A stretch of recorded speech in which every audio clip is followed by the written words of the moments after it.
Bonjour à tous, salut tout le monde. Donc nous voilà aujourd'hui sur une nouvelle vidéo. Donc ici sur une Seat Altea XL.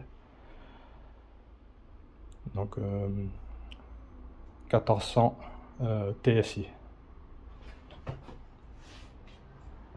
Et donc aujourd'hui on va faire, enfin je vais faire plutôt les disques avant, disques et plaquettes avant. Et Seat Altea XL.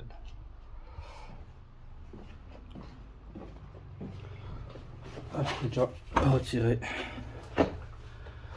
la roue et ici. Donc on regarde un peu.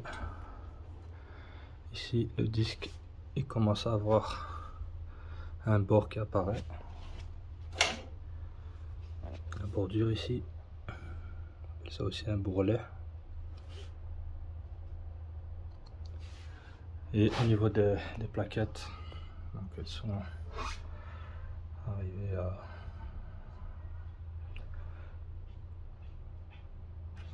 donc arrive presque à usure à la fin. Encore un petit peu de matière, mais bon. Donc la voiture va faire quand même bientôt un long voyage. Donc on va partir sur une base neuve, des disques et plaquettes. Donc voilà. Ici, on voit ici l'étrier. Normalement c'est du TRW aussi. Mais il y a beaucoup de rouille donc on voit pas. Alors pour commencer, pour dévisser les vis de l'étrier, on a les capuchons ici à retirer, ici et en dessous ici.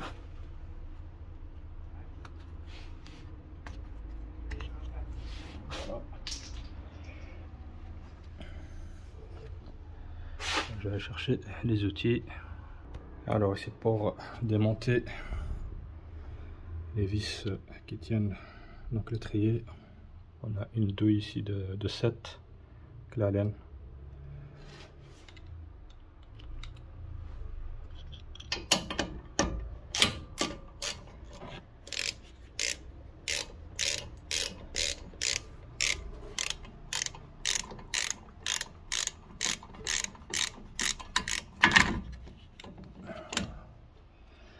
Voilà, la seconde vis qui est ici.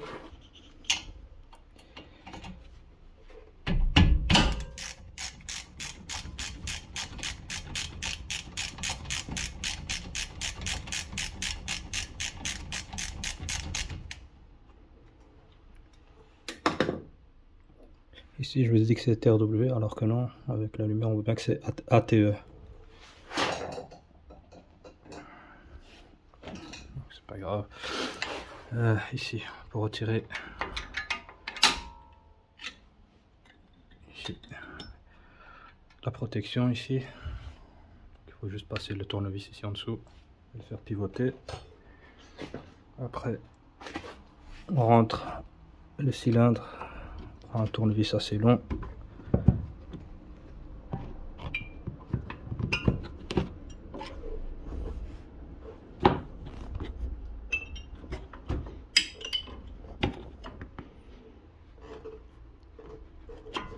Voilà. Juste quoi donner un peu d'espace pour faire pivoter l'étrier. Et on continue à retirer les vis. Ici. Donc voilà. Ici on a une plaquette avec les deux petits ergots ici, qui est la partie extérieure.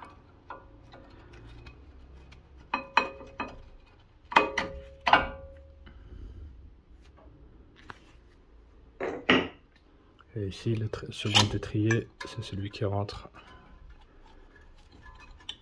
au niveau du cylindre.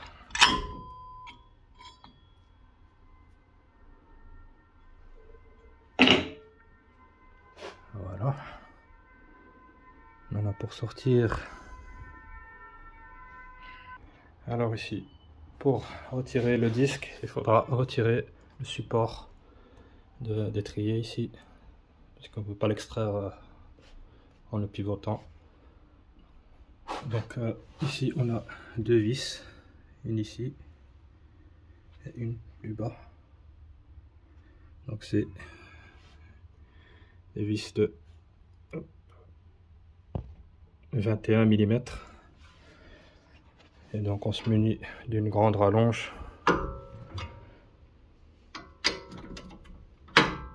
Et on vient dévisser.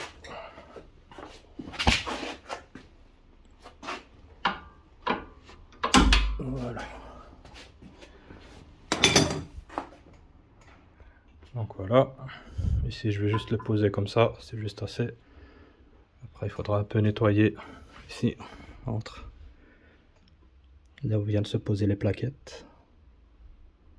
Donc ici, histoire d'enlever la poussière et remettre un peu de pâte cuivrée. Alors une fois, donc on peut enlever complètement, c'est comme on le souhaite. Moi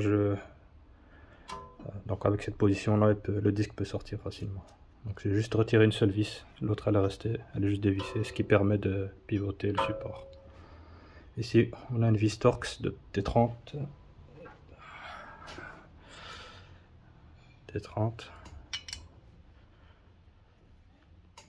Donc ici des fois il vaut mieux donner un petit coup de marteau, parce que des fois c'est grippé. Et en même temps en donnant un coup de marteau, on tourne vers la droite.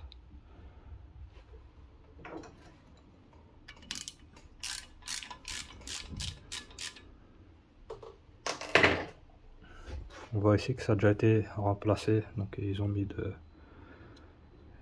la graisse, de la pâte.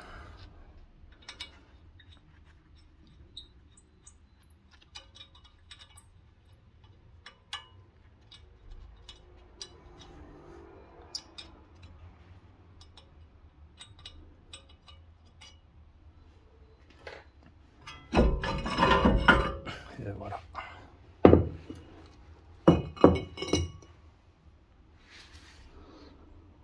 Donc on voit bien qu'ils mettent bien, ça a été bien dégraissé et nettoyé. Et la rouille aussi. Sauf au niveau des mâchoires ici, enfin du support.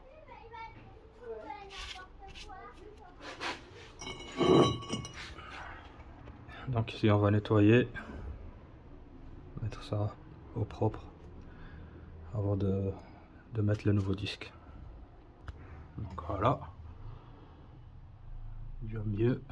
Donc on utilise cet outil.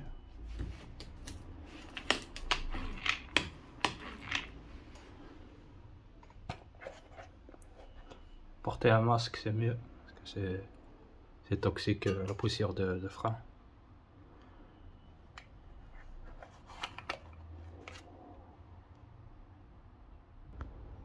Donc voilà, un nettoyage. Nettoyer au maximum parce que c'est bien rouillé. Ici pour l'étrier et repousser le piston. Donc on a plusieurs outils, soit celui-ci, et on vient serrer ou alors avec une pince. Donc, pour le matériel,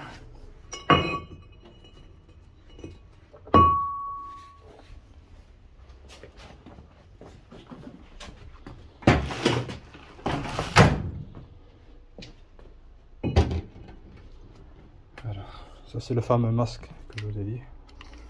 Regardez l'état du filtre. Alors qu'à la base il est tout blanc.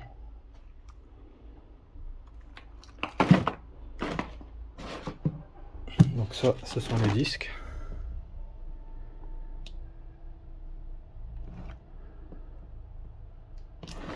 Et ici, les plaquettes.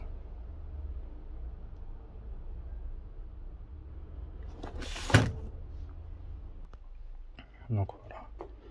Avant de déplacer, on va les dégraisser. Donc les nettoyer en frein parce qu'il laisse une pellicule de graisse pour protéger de la rouille. Ici, on voit que ce sont les mêmes, la même dimension.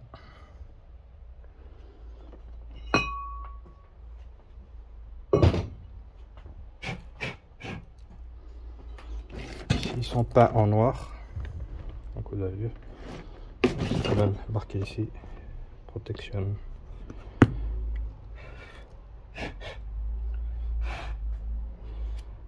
Et voilà. Une fois le disque dégraissé, il est là, donc j'ai été mettre ici sur le moyeu de la graisse cuivrée. Hop, voilà. Avec le pinceau. Ici aussi au niveau du support de l'étrier aussi. De la graisse cuivrée, comme ça le disque il peut coulisser comme il faut. Donc voilà. Hop.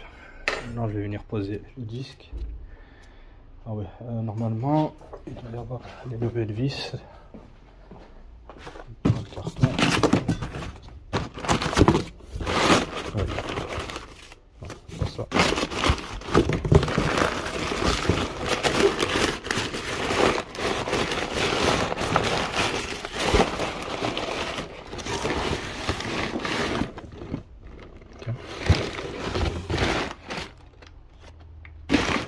Normalement, il y a les nouvelles vis qui maintiennent le disque sur le moyeu. Comme ici, je vois que le carton est déchiré, à mon avis, ça a dû être tombé quelque part durant le transport.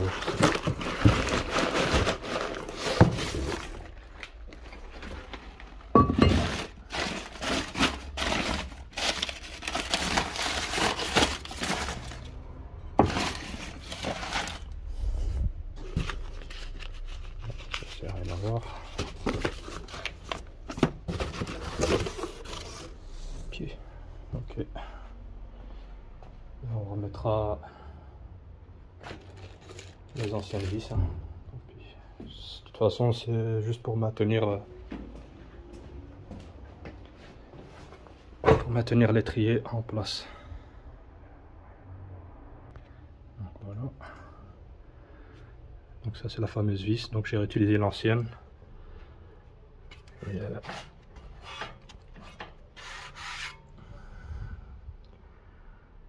Donc ici on peut retrouver les références sur le disque, mais sur les anciens, enfin, c'est bien rouillé, donc des fois l'écriture n'est plus lisible, donc c'est un peu compliqué pour les références. Et donc le seul moyen d'avoir les bonnes dimensions du disque est de le démonter et de le mesurer. Parce que sur certains modèles ou séries, il peut y avoir plusieurs types de diamètres de disque. Pareil pour les plaquettes aussi. Pas pour les mesurer, mais pour voir au niveau de la forme. Et aussi au niveau des supports ici de maintien qui sont utilisés. Donc voilà. Ici maintenant ça c'est fait. Je vais remettre aussi de la graisse cuivrée ici aussi, pour éviter que la jante ne colle avec le temps. Comme ça il est plus facile de la démonter au cas où si on a une crevaison. Ce sera beaucoup plus simple que si la roue elle est collée, là c'est la galère. Alors pour au niveau du serrage des vis, donc on a ici le numéro 15, voilà. Donc ici nettoyer les nervures lors de la réutilisation, donc il faut juste les passer à la brosse métallique. Et après ils disent pas qu'il faut les renouveler, les changer. Donc vis crantée, le couple de serrage est de 190 Nm, c'est pas mal. Donc 190 Nm.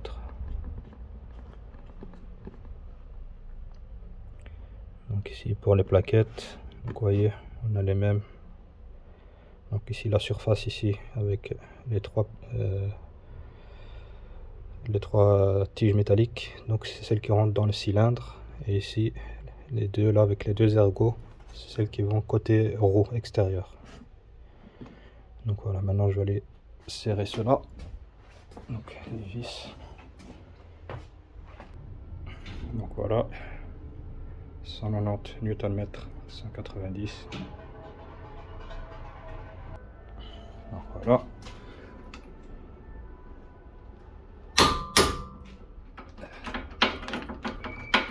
Voilà.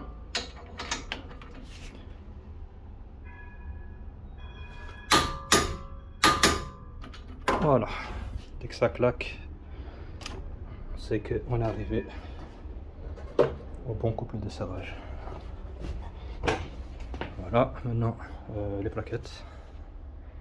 Donc pour les plaquettes, comme je vous avais dit, il y a une partie, donc celle-ci, qui va être à l'extérieur, comme ça, avec les 2 ergots ici, et une partie, donc celle-ci, qui va être côté étrier, intérieur. Attention, ne pas se tromper, il y a un côté où il y a le capteur d'usure des plaquettes de frein. En général, dans le grand nombre de voitures, c'est côté conducteur où se met le capteur.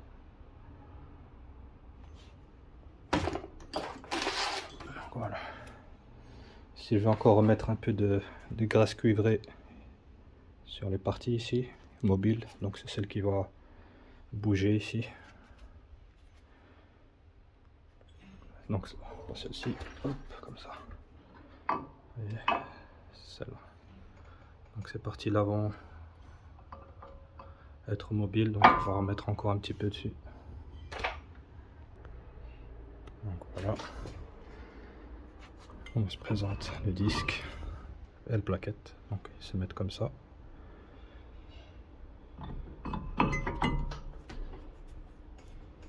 Et voilà.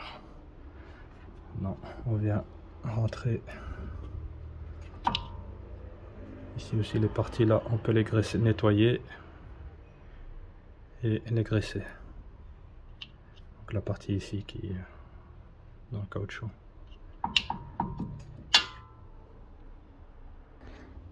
Voilà. On voit bien que la vis est bien rentrée dans son emplacement ici. Voyez. Donc maintenant il faut remettre la tige métallique ici dans chaque trou, et après cette partie là va venir contre ici pour maintenir en place l'étrier. Voilà.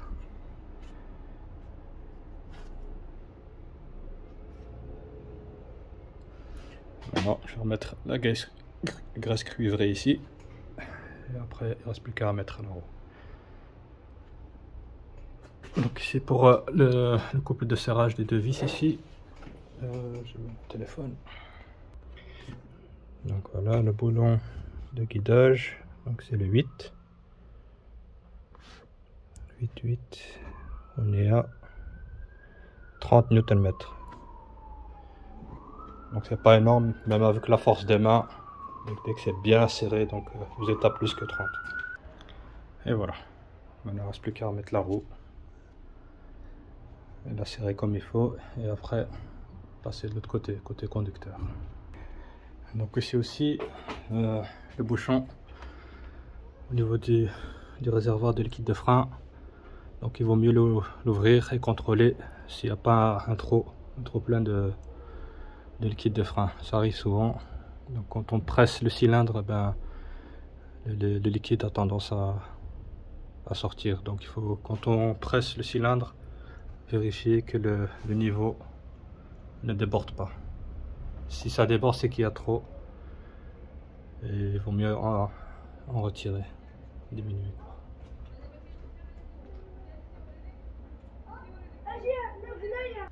Donc voilà, ici l'étrier est retiré. Donc ici, comme je disais, on a le capteur, capteur d'usure. Donc il est, de toute manière, il était presque pour lui signaler d'usure. Donc les plaquettes sont usées. Donc ici pour le retirer, on appuie ici sur la petite tige en plastique ici. Voilà. Et on retire la plaquette.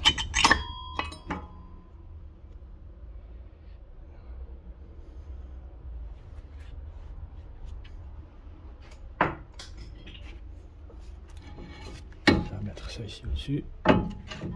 En attendant la seconde plaquette.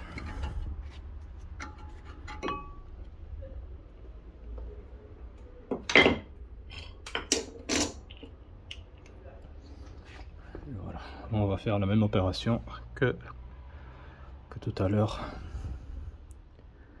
Donc dévisser la vis ici inférieure, juste la dévisser, et celle ici supérieure l'enlever complètement pour faire pivoter l'étrier, enfin le support d'étrier. La plaquette, enfin la vis, je l'ai retirée. Donc ça c'est l'avantage quand on graisse bien les disques et le moyeu, c'est que le disque après il s'enlève facilement, tandis que si on ne le fait pas, ben ça grippe, ça reste grippé à cause de la rouille. Alors il faut utiliser les marteaux et toutes les méthodes possibles pour retirer le disque. Donc ici, avant de continuer là-bas pour nettoyer, je nettoie déjà le disque.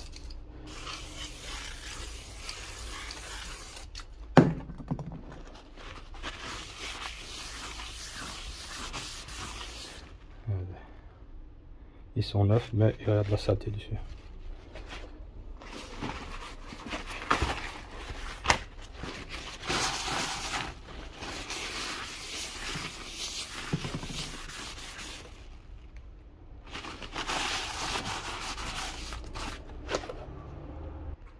Voilà, une fois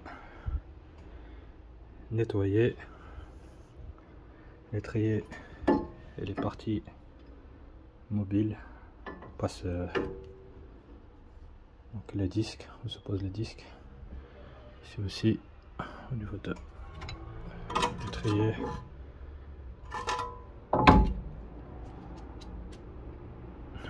Voilà, maintenant on va graisser tout ça pareil. Donc voilà, maintenant on va mettre le disque que j'ai dégraissé aussi, et après on va remettre le support et le graisser aussi. Donc voilà, maintenant je vais remettre ici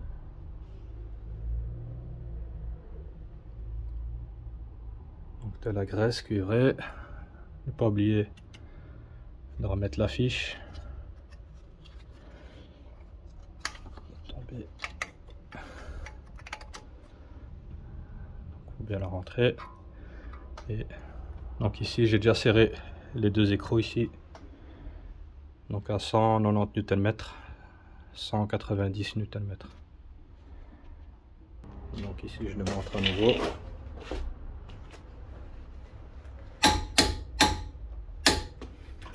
Voilà.